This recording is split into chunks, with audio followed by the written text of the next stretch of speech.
Semoga Allah selalu membimbingmu, dan biarlah angin menuntun langkahmu.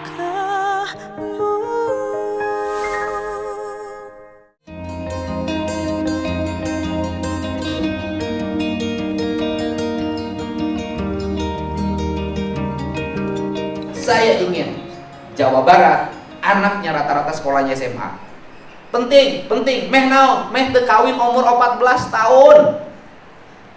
Kan di Jawa Barat teh, ianya angka perkawinan usia dininya tinggi gara-gara teu sarakola. Ini kita jujur nih. Mereka nikah lagi, Pak, punya anak lagi. Ada yang 4, ada yang 5. Siapa yang paling menderita dari beban itu? Ninikna.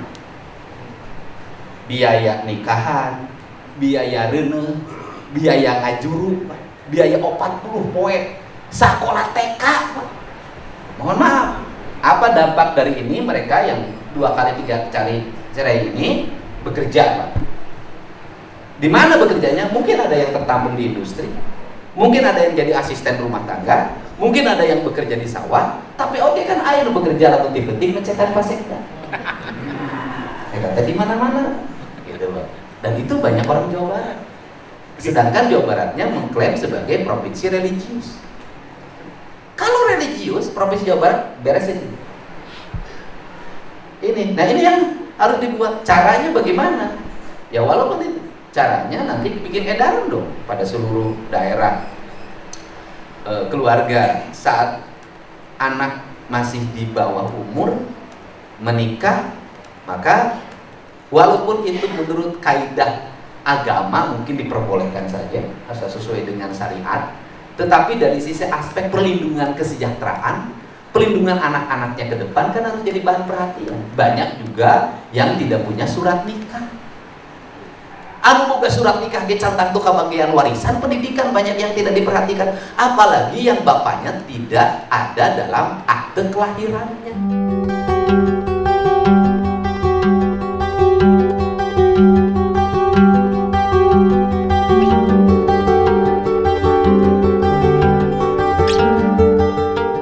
Yang harus menjadi arus fokus kita. Ini arus fokus kita dan rangkaiannya dari SD, SMP, SMA. Nah, ini saya inginkan mulai sekarang ke depan nggak ada lagi disparitas, terutama. Yang kedua, nggak ada lagi pertentangan, dia kewenangan kabupaten, kewenangan provinsi, saya nggak mau gitu. Karena apa? Pendidikan ini harus satu sistem. Harus satu sistem. Sehingga nanti saya akan mengorkestrasi semuanya dengan para bupati wali kota, dari mulai pendidikan dasar, pendidikan pertama maupun pendidikan menengah. Walaupun sebenarnya dalam pendidikan kita itu nggak dikenal SMP, yang ada cuma 2, pendidikan dasar dan pendidikan menengah dan pendidikan tinggi. Jadi saya dari dulu saya pernah bikin sekolah dasar 9 tahun itu sampai nggak dapat bos. Kenapa? Nggak ada di nomenklaturnya katanya sekolah dasar 9 tahun. Padahal saya katakan pendidikan dasar itu 9 tahun.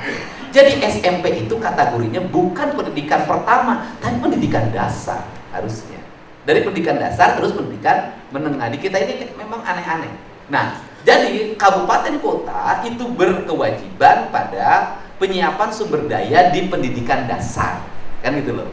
Provinsi di pendidikan menengah. Nah, ke pendidikan dasar ini saya ingin nanti ke depan kabupaten kota mulai merumuskan pendidikan berkarakter itu. Bagaimana anak-anak di sekolah itu bisa mengelola sampah, organik, anorganik, mengelola kebersihan lingkungan, menanamin pohon-pohon yang pangan di sekolah, menanamkan pohon-pohon obat-obatan di sekolah, menanam pohon dapur di sekolah, membuat ruang penelitian sejak dini.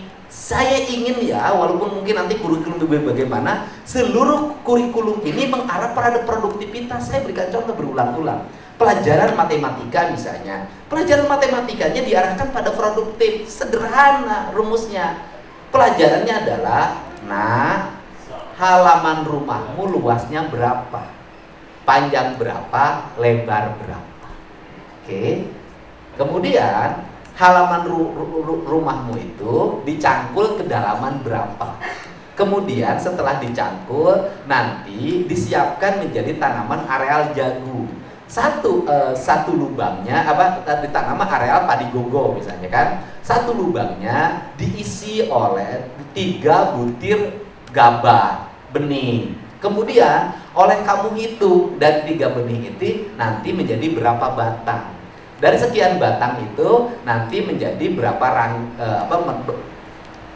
berapa daun. Dari berapa daun nanti berapa bunga. Dari berapa bunga menjadi berapa tangkai. Dari berapa tangkai ada berapa butir dalam setiap tangkai. Kemudian dari panjang lebarnya itu nanti ada berapa lubang. Itu anak bisa dari mulai pertama sampai umur 4 bulan padi sampai panen. Itu matematikanya ngitung itu saja.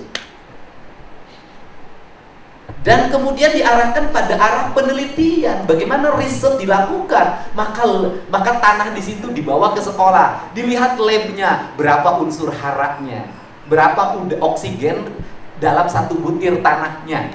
Ini keren pendidikan ini.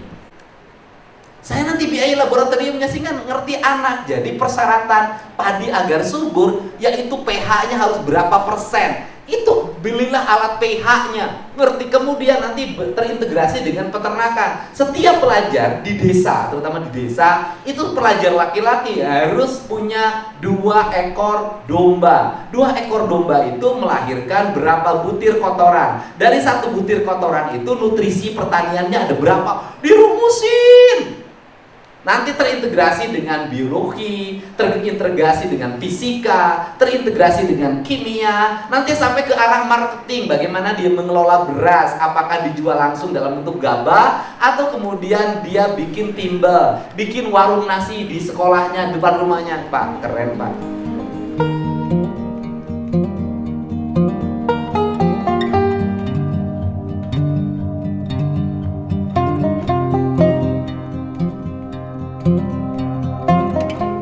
Anak-anak kita tidak akan lagi ini Pak. Ingat loh, ibu-ibu hari ini sudah terbiasa kajunting ibu sibuk nyetel HP, anaknya jongjon. Dari mulai balita sudah jadi korban.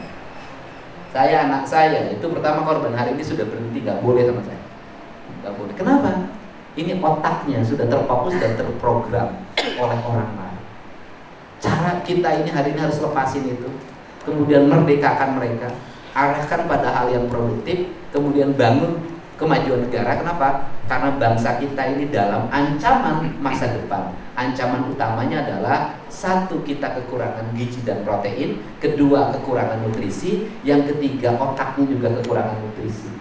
Nutrisi yang masuknya hanya nutrisi dari media sosial, tidak mendapat nutrisi alam dan semesta, tidak terrajin untuk menghitung. Anak-anak kita sudah jarang lagi bisa menulis, menggambar segala macam. Negara-negara maju hari ini sudah kembali lagi membidik anak-anaknya mengarahkan pada aspek-aspek manual. Kita jangan sampai nanti tertinggal lagi oleh generasi baru. Nah, ini fokus Pak. Ini fokus, dan ini nanti kegiatan seperti ini, karena saya nanti berkantor, saya kasih tahu aja. Nanti misalnya untuk wilayah Bandung nanti ada Gedung Pakuan. Gedung Pakuan itu menjadi kantor gubernur wilayah budaya Kota Bandung, Kota Cimahi, Kabupaten Bandung Barat, Kabupaten Bandung, kemudian Kabupaten Sumedang. Nanti saya geser lagi ke selatan, ke Garut. Itu kantor gubernur wilayah budaya Sunda Pakidulan, Kabupaten Garut, Kabupaten Tasik, Kota Kabupaten Ciamis, kemudian Kabupaten Pangandaran, Kota Banjar, kemudian hanya segitu kan. Nah, kemudian nanti geser lagi kantor gubernur wilayah Sunda Wetan, gitu kan, wilayah budaya Sunda Wetan, Kabupaten Cirebon, Kota Cirebon, Kabupaten Indramayu, Kabupaten Majalengka, Kabupaten Kuningan. Nanti ini namanya kantor gubernur wilayah budaya Sunda Tengah Betawi, yaitu Subang, Purwakarta, Karawang, Bekasi, Kota Bekasi. Nah, nanti muter Pak, nanti UPTD itu ngantor di sini Pak, nggak tercecer lagi. ngantor di sini, dan gubernur mengorkestrasi pendidikan dengan baik, mengorkestrasi infrastruktur pendidikan. Saya akan melakukan itu roadshow itu tiap minggu, saya akan keliling dengan tujuan apa? Ini Pak, tujuannya goal, saya ingin Jawa Barat nggak diece Pak. Sekarang tuh saya diecein orang Sunda sarjanana 7%, aduh heran. Nah, ini yang akan menjadi fokus kita, Pak. Fokus kita. Selain itu juga kita dorong. Nah, kemudian yang berikutnya, ini penting juga. Saya nyiapin beasiswa Pak sekarang. Insya Allah lah, angkanya besar. Yaitu saya kerjasama, bukan saya, Pemprov kerjasama nanti dengan ITB, UI, Unpad, mana lagi? Dengan jurusan-jurusan tertentu yang itu akan menjadi penggerak ekonomi di Jawa Barat, engineer terutama. Anak-anak yang nanti masuk ke perguruan tinggi ternama dengan jurusan tertentu, termasuk dokter, kedokteran, tapi dokternya dokter spesialis ya, kita akan mengadakan dokter spesialis, itu nanti akan dibiayai oleh pemerintah provinsi sampai selesai. Dengan tujuan apa? Agar tujuan nanti kelas menengah industri yang ada di Jawa Barat, itu anak-anak Jawa Barat.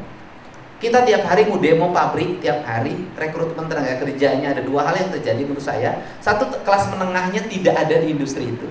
Yang kedua adalah oknum yang ada di lingkungan desa, lingkungan pabriknya, itu adalah bermain duit Pak. Orang deket pabriknya nggak diterima karena nggak bayar tetangganya. Kemudian orang lain karena 15 juta masuk Pak. Ini terjadi. Saya ingin membongkar kelas menengah itu. Nanti juga selain itu Pak, siapin yang program pendidikan yang diploma 3. Jadi untuk melahirkan, saya ingin ada ribuan engineer yang dihasilkan oleh Jawa Barat. Kenapa? Bapak Ibu, kalau ingin menjadi negara maju, negara industri, maka yang diperlukan, mohon maaf ya, saya sarjana sosial, sarjana hukum, yang tapi dulu SMA-nya biologi, tetapi yang dibutuhkan itu adalah engineer. Ibu mau apa? Yang menggerakkan industri harus bangun kereta api, engineer. Harus bangun bangunan, engineer. Mau bangun jalan, engineer. Bikin mesin, engineer. Bikin listrik, engineer. Industri pertanian, engineer. Kita ingin jadi negara maju, engineer-nya tidak punya, kurang. Andai kata pun engineer-nya sekolah di luar negeri, nggak bisa balik karena di sini nggak disiapin pekerjaannya. Dan ingat, negara maju kayak Amerika, anak Indonesia yang kuliah di sana, yang pinter-pinternya nggak boleh balik, pasti dirayu.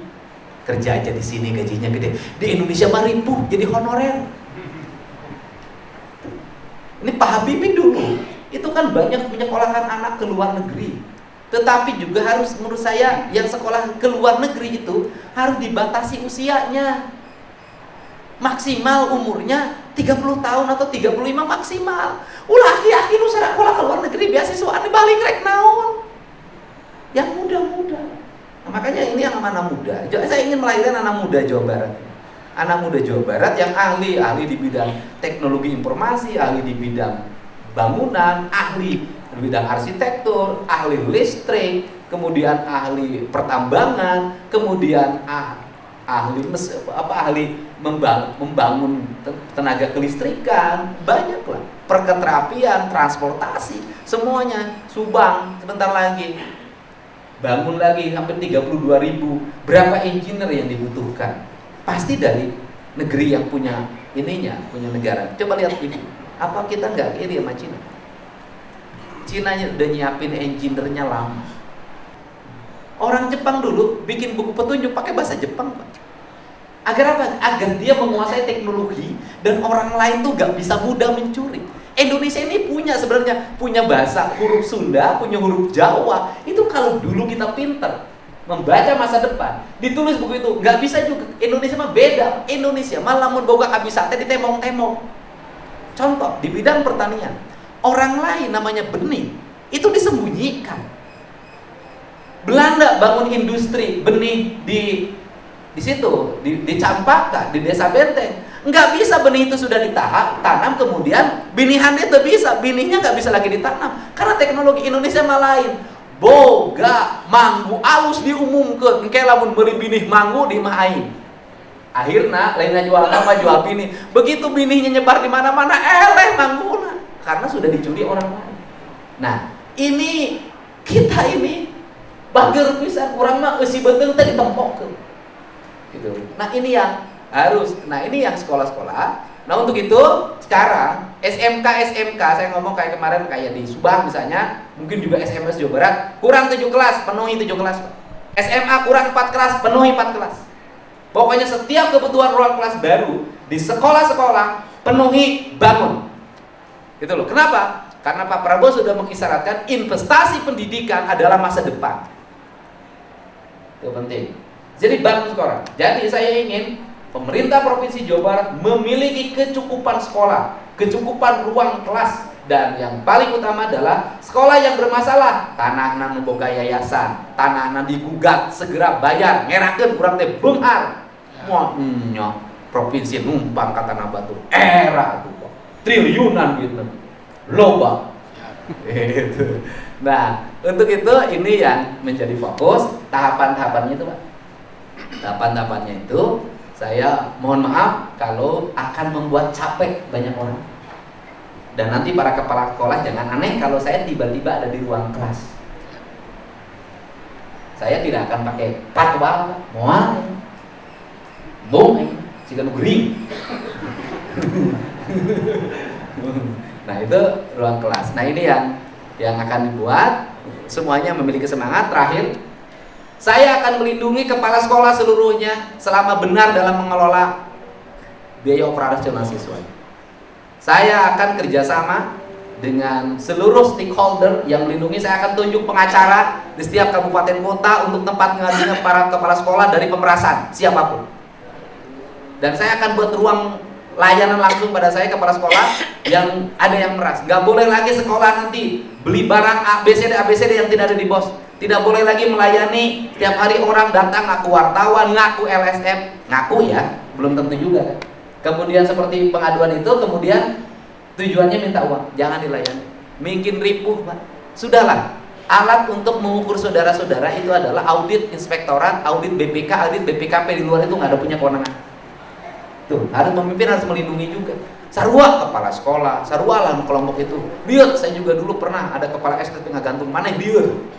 Nah, ini yang fokus. Yang berikutnya, kita juga harus maklumi, Pak, kalau saya ngobrol kemarin dengan kepala sekolah, dia sampai silpa lebih 350 juta. Tetapi sekolahnya tekor. Kenapa? Coba bikin komponen perencanaan bantuan provinsinya yang fleksibel. Misalnya di sekolah aya samen, ya teu naon atuh, jangan samen. Sekolah aya muludan, aya rajaban, aya upacara, aya lomba puisi, aya lomba balap karung, ada lomba sepak bola, ada porseni. Harus ada pos untuk itu. Untuk OSIS, pramuka, ya kudu ngirim budak ka dieu, saya teh ngalamin eueuh ongkosna, Pak. Udah, harus ada ruang fiskal yang di dana itu diperbolehkan digunakan kepala sekolah selama bisa dipertanggungjawabkan secara akademik dan secara moral. Itu setuju nggak? Ulah kaku teuing, pemerintah masuk kaku. Tuh modal bapak kan kaku, di sorangan dibikin ka batur eta nginjeman kaku eta teh. Janganlah, jangan begitu fleksibel. Terus kemudian juga kita berikan ruang kepala sekolah untuk tenang. Saya lihat kepala sekolah zaman saya dulu gagah, kepala sekolah teh siga raja. Pas sekolah, kepala sekolah siun. Mobilna halus, kepala sekolah itu banget stres. Karieun. Ini harus ada ruang. Jadi kita juga jangan terlalu seragam kepala sekolah nganggap objek, jangan. Kita ini hanya kedudukan aja, kebetulan saya jadi gubernur, Bapak jadi sekda, kan tidak ditakdirkan jadi kepala sekolah. Malah mau ditakdirkan jadi penjaga sekolah, Pak. Siap. Aripus. Nah, ini harus ruang-ruang fiskalnya juga harus diatur, Pak. Harus fleksibel. Masa di pemerintah juga ketika ada bencana alam kan ada anggaran tanggap darurat. Ya anggaran mana? Pemerintah tuh.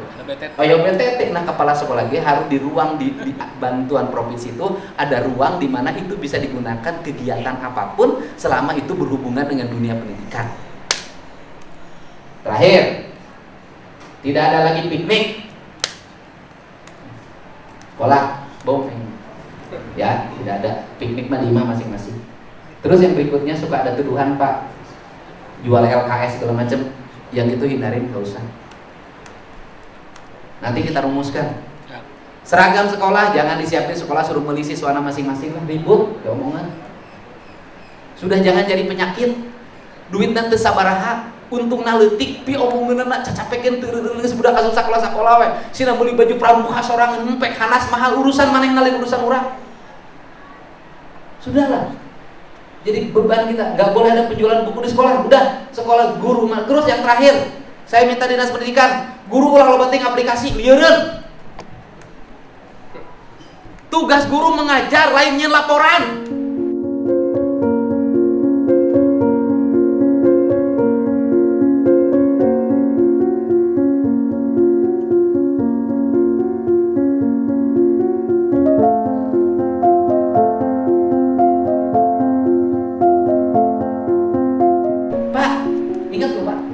Aing lah menjadi gubernur sini nyeun laporan ngapoe teu sanggup aing mah jelema merdeka bung aing. Bung. Pokoknya guru-guru fokuskan belajar dah. Kemudian untuk kenaikan kepangkatan segala macam, Provinsi Jawa Barat nunjuk konsultan untuk membantu para guru itu semua. Nunjuk pegawai, saya minta dinas pendidikan tunjuk para pegawai yang bukan guru untuk membantu para guru, para kepala sekolah, membantu tenaga administratif. Jangan kepala sekolah nguruskan SPJ aing embung. Lain tugasna.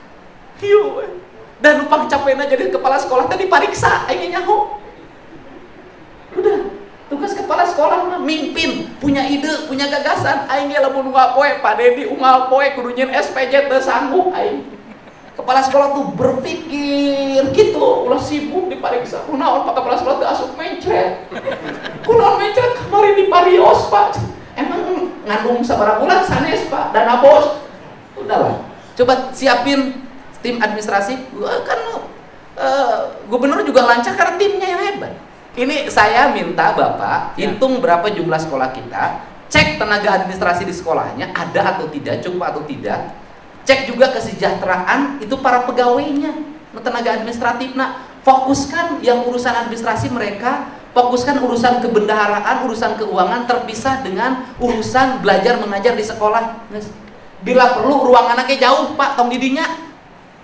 Jangan disatukan ruang administrasi dengan guru, Pak. Nanti nu mariksa ngahiji jeung guru ulah. Belah ditu. Bila perlu teangan ruangan misah. Lamun anu mariksa teh jauh. Dari itu ruang TU dari itu. Tong dijieun yang guru, Pak. TU antara TU nu dicarekan jeung guru naik ngajar sarua stres lah. Jangan. Manajemen pisah. Mereka terpisah. Ini buat. Jadi saya ini nanti ada upaya melindungi, tetapi juga ada upaya untuk memberikan tekanan agar semuanya merubah. Ini fokus semuanya. Jadi nggak boleh lagi tuh ada ribut penjualan LKS, penjualan kaos, penjualan baju, seragam segala macam terkuduk. Dan kemudian apabila ada siswa yang ke sekolahnya belum pakai seragam, tidak pakai sepatu, tak pakai kaos kaki, sudahlah kalau memang tidak mampu sekolah aja. Sekolah lain ku seragam kok. Saya buat ruang kelas dulu sepatunya dibuka kok. Nges lah, pakai sena jepit pek. Jadi mulia di pakai sena jepit ke SD jadi bener. Dahar simet jadi. Gitu loh. Nah, ini sudah pembebanan itu jauhkan oleh kita semua. Kemudian fokus sekolah, nggak boleh lagi yang seperti itu. Dan yang terakhir ya, bila perlu karena pendapatan kepala sekolah geus eueuh ladang tinu seragam, eueuh ladang tinu LKS. Tunjanganna benerkeun jeung guru. Gitu. Itu Pak, cara Pak. Kan jadi kepala sekolah teh bener. Mata hayang jadi kepala sekolah ge hayang aya tunjangan. Bila perlu tunjangan kepala sekolah sama dengan tunjangan gubernur. Tapi kepala sekolah dipilih oleh 35 juta rakyat Jawa Barat.